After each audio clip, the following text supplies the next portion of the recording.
The SSM Health Time Clock is a time recording application that can be used on your desktop using a keyboard and mouse or on a wall-mounted PC with a touchscreen if they're available at your ministry.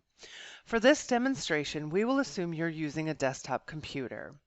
From the intranet homepage, click on the SSM Health Time Clock. Enter your employee ID and the last 4 digits of your Social Security as your password. Then click Sign In. Let's take a look at some of the features of the clock. First, it's important to know that when you click one of the 3 green buttons, the clock will record the current date and time. You'll use the green Start Shift button to start your shift at the current date and time. You'll use the green Begin Activity button to begin an activity other than your regular work. We'll talk more about the Begin Activity button in a moment. And after the activity is over, you'll use the Begin Activity button again to go back into your regular work. Then you'll use the green End Shift button to end your shift. If you're starting your shift doing an activity other than your regular work, click the down arrow in the Activity field and select the activity first before clicking Start Shift. If you need to start your shift charging your time to a cost center other than your home, you can enter the 8-digit cost center here. Or if you've entered cost centers before, they'll be held in a quick pick list where you can select them. If you have more than one position, you will have an additional field on your clock screen. By default, your primary position will be charged your time. However, if you need to start your shift working a secondary position, click the down arrow and select the appropriate secondary position, and then click Start Shift. Your time will automatically be charged to the cost center associated with the position unless you override it by entering a cost center here. Finally, you can use any combination of these options before clicking Start Shift.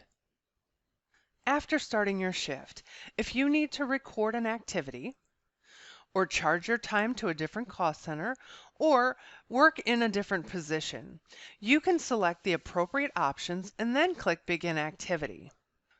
Just remember, when your activity is over, if you need to go back to your regular work, you'll need to log back into the clock, select the regular work activity, and then click Begin Activity. At the end of your shift, you'll log into the SSM Health Time Clock and click End Shift. A review screen will appear showing your clocking activity for the current shift.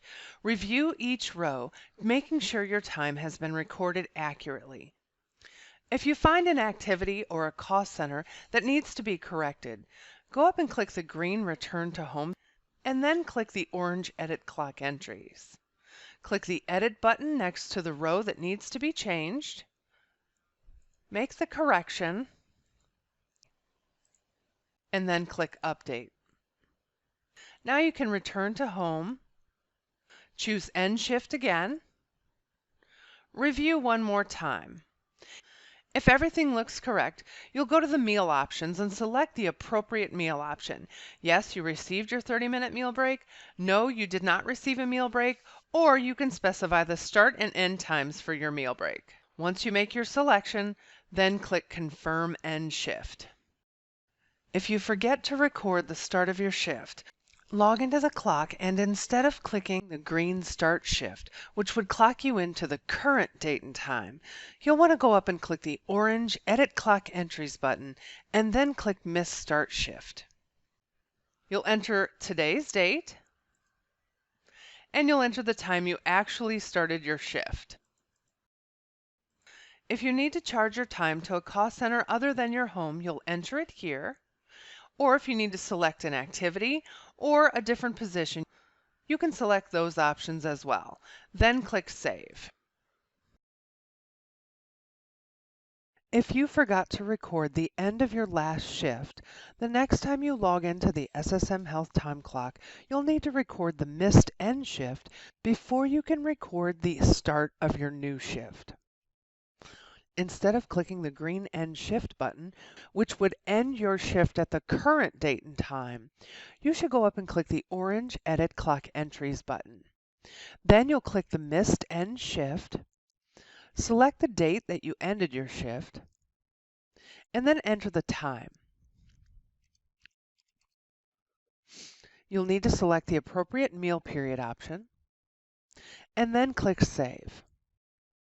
Your missed end shift has been recorded. Now you can return to home and record the start of your new shift. On the last day of your work week, at the end of your shift, you'll need to go into HR On Demand, powered by Workday. Go to your timesheet and submit all of your time for the work week to your manager or timekeeper for their approval. As a reminder, starting December 22nd, your time will no longer be rounded. Instead, your time will be recorded by the minute.